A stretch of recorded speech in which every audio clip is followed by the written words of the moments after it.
थ्यूसोंग और केटी बेहोशी की हालत में 4000 साल पीछे के जमाने में चले गए। बदरू जुलीसोंग उनके साथ थी। वो लाहौर के मुर्गा खाने में गायब हुए थे और 4000 साल पुराने मिस्र के जमाने के एहराम में जाहिर हुए। एहराम की ताबूत में अंबर पहले ही से बेहोश पत्थर बना पड़ा था। बदरू जुलीसोंग ने फतह का एक भयानक नारा लगाया और इसके साथ ही काऊ बदरू उसके सामने आ गई। काऊ बदरू ने जुलीसोंग को मुबारकबाद दी और कहा, शाबाश, अब आगे जो मैंने बताया है वही करो। इतना कहकर काऊ बदरू वापस जुलीसोंग के जिस्म में दाखिल हो गई। बदरू जुलीसोंग ने बेहोश अंबर, केटी और थ्यूसोंग की गर्दनों पर बारी बारी हाथ लगाया। तीनों गायब हो गए। इसके बाद बदरू जुलीसोंग भी गायब हो गई। अब वो दूसरे एहराम के अंदर जा निकली जहां एक गहरा तालाब बना हुआ था। बदरू जुलीसोंग ने तीनों यानी अंबर, थ्यूसोंग और केटी को वहीं हाजिर कर लिया। तीनों बेहोशी की हालत में उसके सामने तालाब के किनारे पड़े थे। बदरू जुलीसोंग ने दोनों हाथ फिजा में बुलंद करते हुए चिल्लाकर मर्दाना आवाज में कहा, काओ काओ काओ, मैं तेरी गुलाम हूँ। ये तीनों दुनिया के ताकतवर इंसान अब खत्म हो चुके हैं। जो बाकी रह गए हैं वो भी खत्म कर दूंगी। काओ बदरू की फतह हो। ये कहकर बदरू जुलीसोंग ने तालाब का पानी लेकर बेहोश थ्यूसोंग, केटी और अंबर के जिस्म के ऊपर छिड़क दिया। तालाब के पानी का छिड़कना था कि तीनों के जिस्म नमक के मुजस्मों में तब्दील हो गए। बदरू जुलीसोंग ने तीनों को उल्टाकर तालाब में फेंक दिया। तालाब में गिरते ही मुजस्मों का नमक घुलना शुरू हो गया। तालाब के पानी में कुछ ऐसा असर था कि नमक तेजी से घुल रहा था। थ्यूसोंग, केटी और अंबर चूंकि नमक के बुत बन चुके थे, इसलिए वो घुल घुल कर छोटे होने लगे। यहाँ तक कि उनका सर, बाजू, टांगे, सीना और गर्दन सब कुछ नमक बनकर तालाब के पानी में घुलकर खत्म हो गया। बदरू जुलीसोंग ने जब देखा कि काऊ बदरू के तीनों दुश्मन थ्यूसोंग, केटी और अंबर नमक बनकर पानी में हल हो गए हैं, तो उसने एक बुलंद कहकहा लगाया और बोली, अब मुझे इनकी साथी मारिया की तलाश है। मुझे उसको भी इसी तरह नमक का बुत बनाकर हमेशा हमेशा के लिए पानी के अंदर खत्म कर देना है। ये कहा और बदरू जुलीसोंग गायब हो गई। थ्यूसोंग, केटी और अंबर के जिस्म चूंकि नमक के हो गए थे, इसलिए तालाब के पानी में उनका घुलना कुदरती बात थी। लेकिन ये तीनों कोई मामूली इंसान नहीं थे। इनके पास कुदरत की दी हुई बहुत बड़ी ताकतें थीं। चुनाचे ऐसा हुआ कि बदरू जुलीसोंग और काऊ बदरू के तिलिस्म के असर से तीनों के जिस्म तो नमक के हो गए, मगर उनके दिल पर तिलिस्म का असर न हुआ। उनके दिल नमक के नहीं बने थे। चुनाचे जब उनके सारे जिस्म नमक बनकर तालाब के पानी में घुल मिल गए, तो दिल बाकी रह गए और वो आहिस्ता आहिस्ता तालाब की तह में उतरकर आहिस्ता आहिस्ता एक दूसरे के करीब आकर तालाब की तह में एक जगह टिक गए। थ्यूसोंग, केटी और अंबर के जिस्म उनकी हजारों साल की जिंदगी में आज पहली मर्तबा खत्म हो गए थे। नमक बनकर पानी में घुल गए थे, मगर तीनों के दिल बाकी थे और वो तालाब के पानी में एक दूसरे के पास पास पड़े आहिस्ता आहिस्ता धड़क रहे थे। उनके दिलों की अकल और शऊर जिंदा था। वो सब कुछ सोच रहे थे, सब कुछ महसूस कर रहे थे। वो समझ गए थे कि उनके साथ धोखा किया गया है और जुलीसोंग असली नहीं बल्कि काऊ बदरू की भेजी हुई नकली जुलीसोंग थी, जिस पर काऊ बदरू ने कब्जा कर रखा था। अजीब बात है कि ये राज थ्यूसोंग, केटी और अंबर के दिलों पर उस वक्त खुला जब उनके जिस्म खत्म हो गए और वो बोल भी नहीं सकते थे। किसी को बदरू जुलीसोंग और बदरू काऊ के बारे में कुछ बता भी नहीं सकते थे। वो मजबूर थे कि जब तक मारिया उनके पास नहीं आती, वो तालाब की तह में पानी के अंदर पड़े धड़कते रहें। मारिया को यमराज ने दुल्हन के लिबास में पत्थर का बुत बनाकर बाग के कोने में कदीम जमाने के शहर टेक्सला के बाहर एक वीरान शीश महल के बाग के कोने में लिटा दिया था। मारिया अभी तक उसी जगह बाग के कोने में पत्थर का बुत बनी पड़ी थी। उसके इर्द गिर्द घास उगकर ऊंची हो गई थी। इस तरफ कभी कोई नहीं आता था क्योंकि वो एक वीरान जगह थी। अगर कोई भूला भटका आदमी आ भी जाता तो यही समझता कि ये किसी औरत का मुजस्मा है और वो उसे एक नजर देखकर गुजर जाता। ये जमाना वो था जब सिकंदर आजम टेक्सला के राजा को शिकस्त देकर वहां अपना एक यूनानी गवर्नर सेलौकस मुकर्रर करके वापस यूनान चला गया था। मगर सिकंदर आजम का बाबल पहुंचकर इंतकाल हो गया। अब इस सारे इलाके का यूनानी जर्नैल सेलौकस ही बादशाह था। उसकी सल्तनत में काबल, कंधार और शुमाल मगरबी हिंदुस्तान यानी पेशावर और जेहलम भी शामिल था। उस जमाने में सारे इलाके को कंधारा के नाम से पुकारा जाता था। ये कंधार का बिगड़ा हुआ नाम था। यूनानी जर्नैल सेलौकस ने टेक्सला में अपना एक आलीशान महल बनवाया था, जहां वो अपनी महारानी के साथ रहता था। सेलौकस की सल्तनत में बड़ा अमन व अमान था और लोग खुशहाली की जिंदगी बसर कर रहे थे। लेकिन सिकंदर की मौत के बाद बाहर के इलाके से एक राजकुमार अपने उस्ताद के साथ वहां आ गया। उस राजकुमार का नाम चंद्रगुप्त मौर्य था। उसके उस्ताद का नाम चाणक्य था। चाणक्य बड़ा अय्यार सियासतदान था, मगर चंद्रगुप्त का बड़ा वफादार था। चंद्रगुप्त शुमाली हिंदुस्तान के गंधारा के इलाके से यूनानियों को निकालकर वहां अपनी हुकूमत कायम करना चाहता था।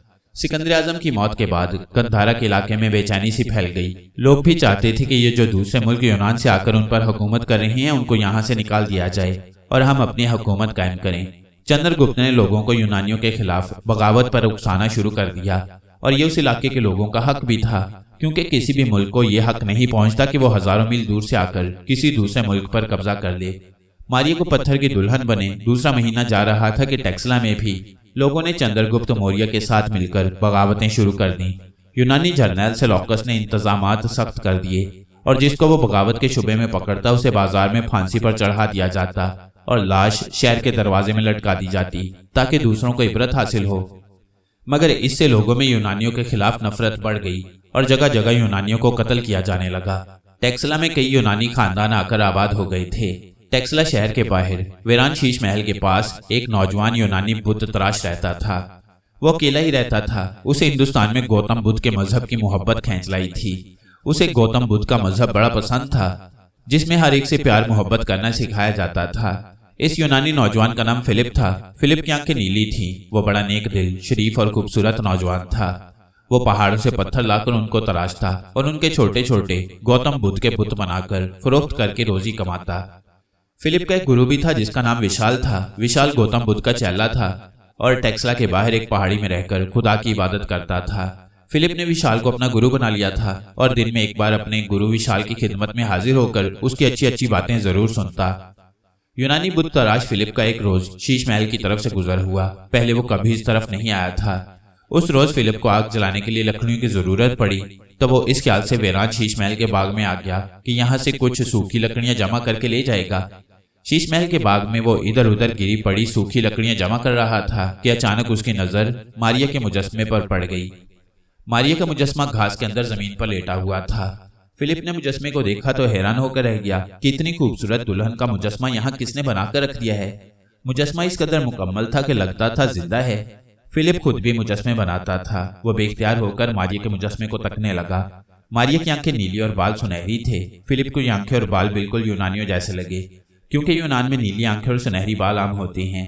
फिलिप लकड़ियां जमा करनी भूल गया और मारिया के मुजस्मे के पास बैठकर उसे तारीफ भरी नजरों से देखने लगा। उसके दिल में ख्वाहिश पैदा हुई कि काश इस पत्थर की दुल्हन के मुजस्मे में जान पड़ जाए, मगर ये कैसे हो सकता था? पत्थर तो पत्थर होता है, फिलिप ने सोचा। फिर उसने मारिया के पत्थर के बाजू पर अपना हाथ रख दिया और कहा, ऐ पत्थर की दुल्हन, तुझे जिसने भी तराशा है मैं उसके फन की दाद देता हूँ। अचानक यूनानी नौजवान फिलिप को महसूस हुआ कि पत्थर की दुल्हन के जिस्म में कोई शय धड़क रही है, बहुत आहिस्ता आहिस्ता, बहुत मध्यम मध्यम। पहले तो फिलिप ने सोचा शायद ये उसके अपने दिल की धड़कन है जो उसे महसूस हो रही है, लेकिन जब उसने पत्थर की दुल्हन के दिल पर हाथ रखा तो वो डरकर पीछे हट गया। वाकई पत्थर के मुजस्मे का दिल धड़क रहा था। फिलिप ने अपना कान पत्थर की दुल्हन मारिया के नाक के साथ लगा दिया। मारिया का सांस नहीं चल रहा था, मगर उसका दिल धड़क रहा था। फिलिप दौड़ा दौड़ा अपने गुरु विशाल के पास उसकी पहाड़ी झोंपड़ी में पहुंचा। गुरुदेव उस वक्त इबादत कर रहा था। जब वह इबादत से फारिग हुआ तो फिलिप ने गुरुदेव को सलाम किया और अर्ज की, गुरुदेव, मैं एक अजीब चीज देखकर आ रहा हूँ। गुरु ने मीठी मुस्कुराहट के साथ अपने शागिर्द फिलिप की तरफ देखा और पूछा, फिलिप, तुमने आखिर ऐसी कौन सी शय देख ली है? मुझे भी कुछ बताओ। फिलिप ने कहा, गुरुदेव, शीश महल के वीरान महल में एक खूबसूरत नीली आंखों वाली लड़की का पत्थर का मुजस्मा है जो दुल्हन मालूम होती है। गुरु ने कहा, इसमें हैरानी की कौन सी बात है फिलिप? फिलिप ने कहा, गुरुदेव, पत्थर के उस मुजस्मे के अंदर दिल धड़क रहा है। अब गुरुदेव ने चौंक कर फिलिप की तरफ देखा और पूछा, क्या तुम सच कह रहे हो फिलिप? तुम्हें वहम तो नहीं हुआ? फिलिप बोला, हजूर, आप खुद चलकर मुलाजा कर लें, मैं झूठ नहीं बोल रहा।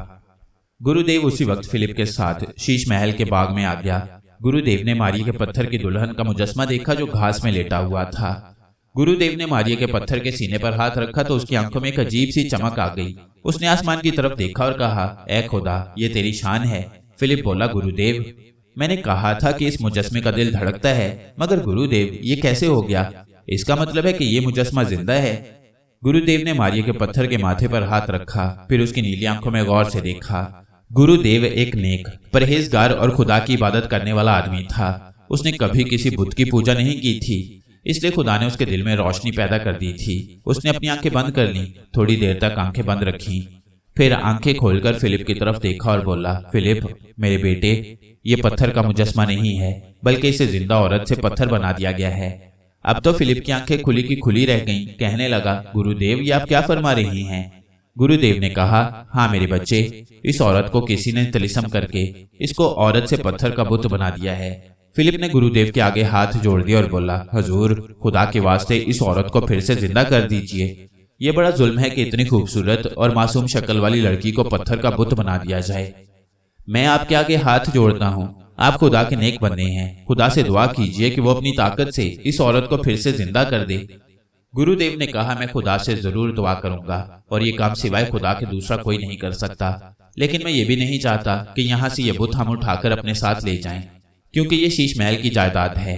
अगर खुदा ने मेरी दुआ कबूल कर ली तो फिर ऐसा होगा कि ये लड़की जो पत्थर के अंदर छुपी हुई है, पत्थर में से जिंदा हालत में बाहर निकलकर हमारे पास आ जाएगी और ये पत्थर का मुजस्मा इसी तरह यहाँ लेटा रहेगा। फिलिप ने कहा, ठीक है गुरुदेव, मुझे कोई एतराज नहीं। आप इस लड़की को फिर से जिंदा कर दीजिए, इसे पत्थर की तह से निजात दिलाइए। गुरुदेव कहने लगा, इसके लिए मुझे रात के वक्त यहाँ आकर खुदा के हजूर इबादत के बाद दुआ करना होगी। चुनाचे गुरुदेव यूनानी नौजवान फिलिप को साथ लेकर अपनी झोंपड़ी में आ गया। आधी रात को वो और गुरुदेव दोनों शीश महल के वीरान बाग में आ गए। गुरुदेव ने मारिया के मुजस्मे के पास बैठकर खुदा की इबादत शुरू कर दी। फिलिप भी गुरुदेव के पीछे बैठकर इबादत करने लगा। आधा घंटा इबादत करने के बाद गुरुदेव ने हाथ बांधकर खुदा के हजूर दुआ मांगनी शुरू की। उसने कहा, ऐ सारी कायनात के बनाने वाले, जिंदगी और मौत तेरे ही कब्जे में है। इस खूबसूरत मासूम लड़की को किसी जादूगर ने तिलिस्म के जोर से पत्थर बना दिया है, लेकिन तेरी ताकत का कोई मुकाबला नहीं। तू जो चाहे सो हो सकता है। मेरी दुआ है कि ऐ जिंदगी अता करने वाले, इस लड़की को जादूगर के तिलिस्म से निजात अता कर और इसे पत्थर की कैद से निकालकर इसमें फिर से जिंदगी की नई रूह फूंक दे। दुआ मांगकर गुरुदेव ने अपने चेहरे पर दोनों हाथ फेरे और फिलिप से कहा, फिलिप, अगर खुदा ने हमारी दुआ कबूल फरमा ली तो इस मुजस्मे में अभी जान पड़ जाएगी। गुरुदेव और फिलिप की नजरें मारिया के मुजस्मे पर लगी हुई थीं। अचानक मुजस्मे में हरकत हुई। मारिया ने अपना पत्थर का बाजू सीधा किया। यूनानी नौजवान फिलिप यह देखकर दंग रह गया कि पत्थर का बाजू वैसे ही था, मगर लड़की का बाजू उसमें से निकलकर अलग हरकत कर रहा था। फिर मारिया मुजस्मे से निकलकर उठकर बैठ गई। फिलिप और गुरुदेव ने देखा कि पत्थर का मुजस्मा बिल्कुल वैसे ही वहां घास में लेटा हुआ था, मगर मारिया उसके अंदर से जिंदा होकर बाहर निकल आई थी। मारिया ने सबसे पहले अपना दिमाग और हवास का जायजा लिया। उसकी याददाश्त दुरुस्त काम कर रही थी। उसे नागंबर केटी, थिसोंग और जुलीसोंग पूरी तरह से याद थे, मगर वहां उसे उनमें से किसी की खुशबू नहीं आ रही थी। अब उसने अपने सामने एक यूनानी लिबास वाले नौजवान, एक गौतम बुद्ध के भक्षु को देखा तो समझ गई कि वो गंधारा अहद में है, क्योंकि गंधारा अहद में ही हिंदुस्तान में यूनानी आए थे और बुद्ध मत का उनके मुजस्मों पर असर पड़ा था। मारिया समझ गई कि यमराज के तिलिस्म से इस नेक दिल भक्षु ने उसे निजात दिलाई है। मारिया ने गुरुदेव की तरफ देखा और कहा, महाराज, मैं आपका किस जुबान से शुक्रिया अदा करूं कि आपने मुझे पत्थर से आजाद किया। गुरुदेव ने कहा, बेटी, ये सब कुछ खुदा की तरफ से हुआ है। मैंने तो सिर्फ दुआ मांगी थी और तुझे पत्थर की मूर्ति की शक्ल में देखा। मेरे चेले फिलिप ने था। इससे मिलो, ये फिलिप है, यूनान का संग तराश, जो मेरा चेला भी है। मारिया ने फिलिप से हाथ मिला और कहा, मेरा नाम मारिया है। मैं अपने दोस्तों और सहेलियों के साथ इस बाग में खेल रही थी कि एक जादूगर यमराज ने मुझे अगवा कर लिया, फिर मुझे दुल्हन बनाया और उसके बाद पत्थर बना दिया। मारिया ने उन्हें इससे ज्यादा और अपने बारे में कुछ ना बताया। मारिया को एक बात की परेशानी भी थी कि वो सबको दिखाई दे रही थी, जिसका मतलब ये था कि अभी उसकी ताकत उसको वापस नहीं मिली थी, मगर उसे यकीन था कि अगर खुदा की मदद से वो पत्थर से जिंदा इंसान बन गई है तो किसी न किसी वक्त उसकी ताकत भी उसे वापस मिल जाएगी और वो फिर से गायब हो जाएगी और हवा में उड़ सकेगी। गुरुदेव ने कहा, मारिया बेटी, अब अगर तू यहाँ रहना चाहती है तो मेरी झोंपड़ी के साथ ही एक और झोंपड़ी है, तू बेशक उसमें रह सकती है, और अगर तू अपने दोस्तों के पास जाना चाहती है तो हम तुझे नहीं रोकेंगे। फिलिप ने कहा, मारिया, मेरी ख्वाहिश है कि तुम हमारे साथ ही कुछ देर रहो। मैं तुम्हारी एक मूर्ति बनाना चाहता हूँ। मारिया कानों पर हाथ लगाते हुए बोली, ना फिलिप, मैं पहले ही पत्थर बन चुकी हूँ, अब तो मेरी मूर्ति ना ही बनाओ तो अच्छा है। फिलिप ने हंसकर कहा, मैं कोई जादूगर थोड़ी हूँ और मैं तुम्हें मूर्ति नहीं बनाऊंगा बल्कि तुम्हारी मूर्ति बनाऊंगा। गुरुदेव ने भी हंसकर कहा, हाँ मारिया बेटी, फिलिप को मूर्ति बनाने का बड़ा शौक है, तुम इसके घर जाकर देखो, इसने कई पत्थर की मूर्तियां बनाई हुई हैं। मारिया ने सोचा कि उसे कुछ देर तो इसी शहर में रहना ही होगा ताकि अंबर थिसोंग और केटी जुलीसोंग का कोई सुराग मिल जाए। बेहतर है कि वो इन शरीफ लोगों के पास ही रुक जाए। मारिया ने मुस्कुरा कर कहा, ठीक है फिलिप, मैं गुरुदेव के पास ही रहूंगी, तुम मेरी मूर्ति बना सकती हो। फिलिप बड़ा खुश हुआ, कहने लगा, मारिया, तुम्हें मेरे घर आना होगा क्योंकि मैं वहीं तुम्हारी मूर्ति बनाऊंगा। गुरुदेव ने कहा, अभी रात है, तुम लोग आराम करो, सुबह देखा जाएगा। फिलिप गुरुदेव की झोंपड़ी में और मारिया दूसरी झोंपड़ी में चली गई। मारिया झोंपड़ी में लेटकर सोचने लगी कि उसकी ताकत कब वापस आएगी, वो कब फिर से गायब होगी और फिजा में आजादी से परवाज कर सकेगी। कहीं ऐसा तो नहीं है कि फिर कभी उसकी ताकत उसे नहीं मिल सकेगी। मारिया ने आंखें बंद करके खुदा से दुआ मांगी कि ऐ खुदा, मेरी ताकत मुझे अनायत कर दे। फिर उसे नींद आ गई। नींद से भी ये बात साबित हो गई कि मारिया के पास उसकी ताकत नहीं है, वरना जब उसके पास अपनी ताकत होती है तो फिर ना उसे नींद आती है और ना भूख और प्यास ही लगती है। मारिया सारी रात आराम से सोती रही। दूसरे दिन फिलिप उसे अपने साथ अपने घर ले गया। यहाँ उसने मारिया को एक कुर्सी पर बिठा दिया और पत्थर को तराशकर उसकी मूर्ति बनाने लगा। दोपहर तक वो मूर्ति पर काम करता रहा। फिर उन दोनों ने मिलकर खाना खाया। शाम को मारिया अकेली ही शहर टेक्सला की सैर को निकल गई। सैर का उसने बहाना बनाया था। असल में वो अंबर नाग, थ्यूसोंग और केटी जुलीसोंग का सुराग लगाने गई थी कि शायद किसी जगह से उनका कोई खोज मिल जाए। वो यूनानी जर्नल सलौकस के शहर टेक्सला की भी पहले सैर कर चुकी थी। उन दिनों शहर में फसादात हो रहे थे। टेक्सला के लोग इक्का दुक्का यूनानियों को मार डालते थे। चुनाचे गुरु ने दूसरे रोज यूनानी नौजवान फिलिप को भी अपने पास पहाड़ी वाली झोंपड़ी में बुला लिया। मारिया दूसरे दिन भी शहर में अपने साथियों का खोज लगाती रही, मगर उसे उनका कहीं भी सुराग न मिला। गुरुदेव और फिलिप ने मारिया को मना किया और कहा कि मारिया, तुम्हारी आंखें नीली हैं और बाल सुनहरी हैं, तुम यूनानी लड़की लगती हो, इसलिए कहीं ऐसा ना हो कि यहाँ के लोग तुम्हें पकड़कर हलाक कर डालें। मारिया को भी ये खतरा लगा हुआ था क्योंकि उसके पास उसकी ताकत नहीं थी। वो एक आम कमजोर औरत थी, मगर अपने साथियों अंबर नाग, थ्यूसोंग, जुलीसोंग और केटी को भी तलाश करना जरूरी था। उसे क्या खबर थी कि अंबर, थ्यूसोंग, नाग और केटी बदरू काओ के कब्जे में हैं। थ्यूसोंग, अंबर और केटी के सिर्फ दिल ही बाकी रह गए हैं जो 4000 साल पहले के मिस्र के एक तालाब में पड़े हैं, और नाग सांप बनकर बदरू काओ के कब्जे में है। खुद जुलीसोंग काओ की बदरू बन चुकी है, लेकिन काओ बदरू जुलीसोंग की शक्ल में टेक्सला में पहुंच भी चुकी थी ताकि मारिया को भी हमेशा हमेशा के लिए खत्म कर दे। जिस रोज मारिया को गुरुदेव ने पत्थर की मूर्ति में से बाहर निकाला, उसके अगले रोज बदरू जुलीसोंग भी टेक्सला पहुंच गई। वह सीधी रात के अंधेरे में शीश महल के वीरान बाग में आ गई। उसने देखा कि मारिया पत्थर की दुल्हन की शक्ल में बाग में लेटी हुई थी।